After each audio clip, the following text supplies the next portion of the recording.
people say everything in your reality is a mirror. And the way that gets explained is honestly where things start to fall apart. Because people hear that and they think that their life is reflecting back like what they're doing. Like their relationship is a mirror, or their money is a mirror, or their circumstances are a mirror. But that's not it. It's not that your life is reacting to what you're doing. It's that your actions and your outcomes are both being created from the same underlying principle. So the mirror isn't a situation. It's the thing underneath all of it that is showing up in different forms. And the easiest way to understand that is to think about music. So you can play music, you can play the same note in like a low octave or a high octave, right? You can play a middle C or you can play a high C. It's still the same note. It just sounds different. And that's what's happening in life. The same underlying way something organizes and shows up can appear in completely different areas, but it's still the same thing, the same principle at its core.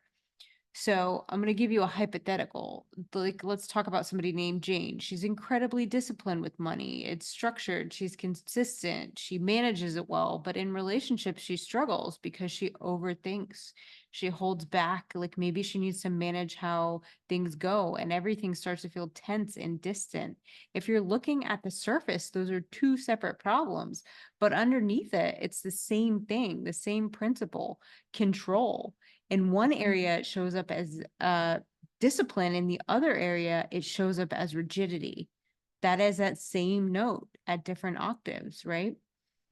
If you're talking about relationships, maybe somebody wants a connection, but underneath there's a sense of something missing. So in a relationship, you might chase or overreach or be needy, and people will end up pulling it away. And in work, you can feel like you're never enough, and you might overwork and you might burn out. Different areas, same underlying principle, which is lack or worthiness that needs to be looked at in those situations. So again, it's not the same situation repeating, it's the same thing expressing differently. And this is where correspondence actually matters, because cause and effect can show you patterns that create outcomes. Rhythm can show you how those patterns move in cycle. Polarity shows you that those patterns are the same, or can be like the same thing stretched between opposites. But correspondence is what shows you, again, that the underlying principle you're living by is what is being expressed in different ways. And this idea isn't new. They've known it for a long time. You can see it in things like how color corresponds to emotion. Certain colors evoke certain feelings, right? You can see it in nature. Trees mirror lungs. Herbalism, where the plants actually, the shape and where they are affects the way what body parts are good for. So it's in everything, across music, across energy, across nature. And it's not because everything is identical, right? It's because everything is created by an underlying principle.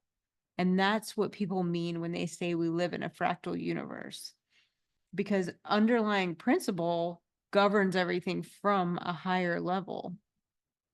So yeah, same underlying structure showing up in different forms that you can actually read. And that's why people can feel like something keeps repeating in their life, even though it looks different, because it's not the exact situation that's repeating, it's that principle underneath. Same note played at a different octave, right? And that's what the mirror actually is.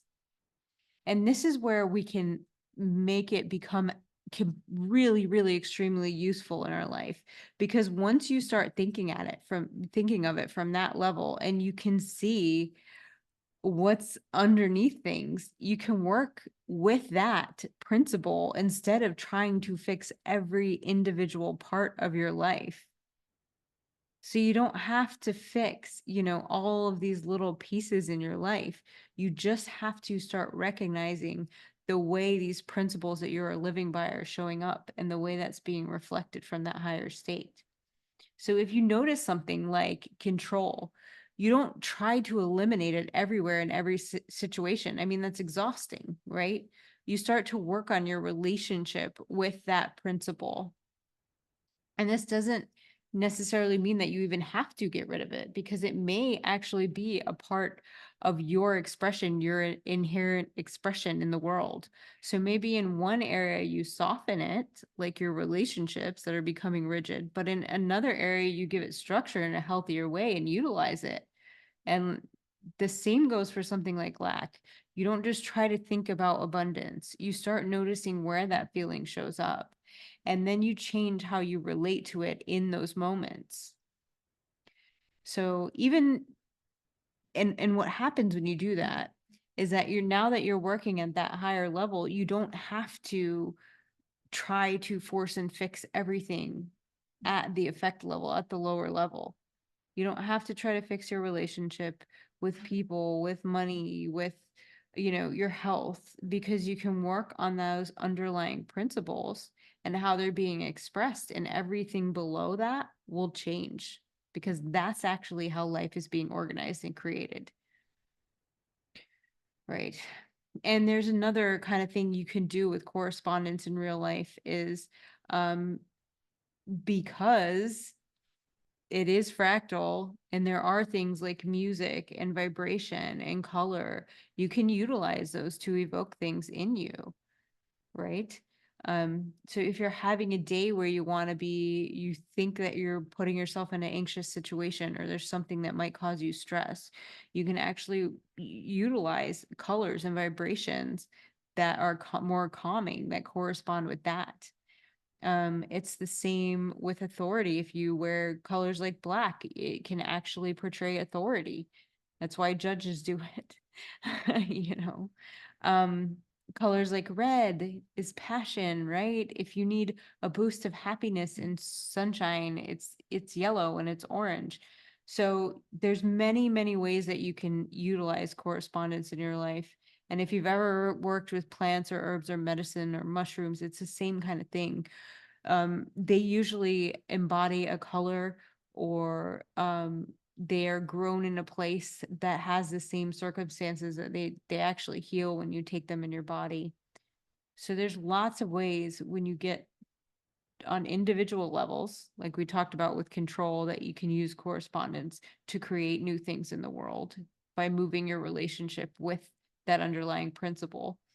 And then there's more collectively conscious things that you can use when it comes to correspondence to shift the way that you move in the world too. And it's all relationship. I've said this about everything. When it comes to any of these, it's all your relationship with it. So yeah, you're not forcing change, you're working with it at a level where it can actually move, and you can move with it. And once you start doing that, you realize you don't even need everything to change at once. It becomes much more natural and much less forced, and a lot easier to manifest and create what you want in your life.